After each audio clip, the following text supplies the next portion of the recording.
Baik, saya jemput Kuala Keras. Terima kasih Tan Sri Yang Di-Pertua. Tempoh hari YB Menteri sebutkan ada kementerian yang akan jaga di depan ataupun front end dan ada kementerian yang jaga di belakang ataupun back end. Itu belum masuk lagi aspek penguatkuasaan di bawah KPDN ataupun kad penal di bawah KDN. Maknanya kena ada jaga di belakang, di depan, kiri, kanan, atas, bawah, Tan Sri Yang Di-Pertua. Soalan saya ialah, adakah perkara ini telah dikaji semasa-masanya atau adakah terdapat model penyasaran subsidi petrol dari mana-mana negara yang boleh dianggap terbaik, dan juga adakah telah diuji terlebih dahulu sebelum diumumkan? Ini kerana sudah terlalu kerap kerajaan hari ini umum dahulu, kaji kemudian. Apatah lagi proses ini melibatkan begitu banyak agensi dan kementerian, termasuklah MOF, KPDN dan juga KDN. Terima kasih Tan Sri Yang Di-Pertua. Baik, Menteri. Terima kasih Tan Sri Yang Di-Pertua. Terima kasih Kuala Kerai.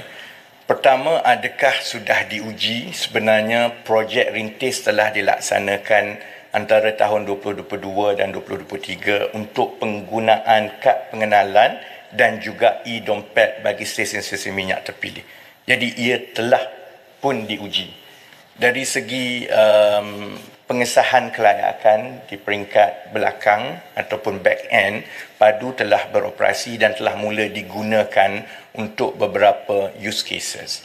Dari segi sama ada ini telah diselaraskan di peringkat kementerian-kementerian terbabit, sebab itu kita ambil masa 20 bulan.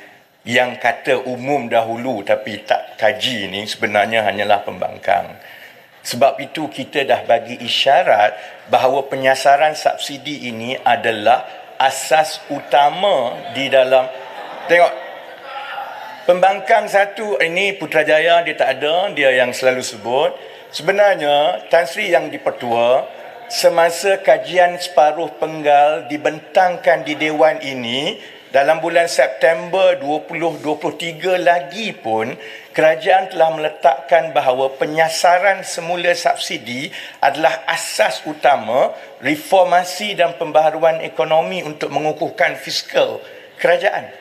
Cuma kita buat secara berfasa, bermula dengan diesel, kemudian RON, kecualilah ahli-ahli Parlimen Pembangkang tidak baca pun kajian separuh penggal yang dibentangkan itu. Jadi tak timbul soal perkara ini umum dahulu kemudian baru buat. Tempoh 20 bulan itu telah digunakan bukan saja untuk melaksanakan projek rintis, telah dilaksanakan untuk memastikan data itu telah ada walaupun diserang mengenai padu. Kalau kita tidak ada padu, maka kita tak tahu perkara-perkara seperti yang disebut oleh Pulai tadi. Bahawa kalau kita nak buat melalui pendaftaran kenderaan, saya pasti yang ada dalam pembangkang yang pernah jadi kerajaan pun tidak tahu sebenarnya apabila kita padankan pendaftaran kenderaan dengan isi rumah, kita ada risiko keciciran yang begitu besar. Kerana sekitar 40% daripada isi rumah B60 ini sebenarnya tidak ada pendaftaran kenderaan. Jadi saya ingin simpulkan kalau nak jawab seperti yang Kuala Kerai sebut tadi, adakah model-model lain di seluruh negara lain tidak ada sistem subsidi minyak yang begitu meluas seperti Malaysia?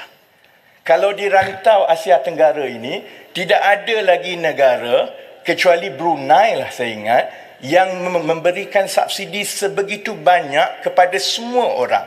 Memang hampir semua negara di dunia ini telah pun beralih kepada harga pasaran.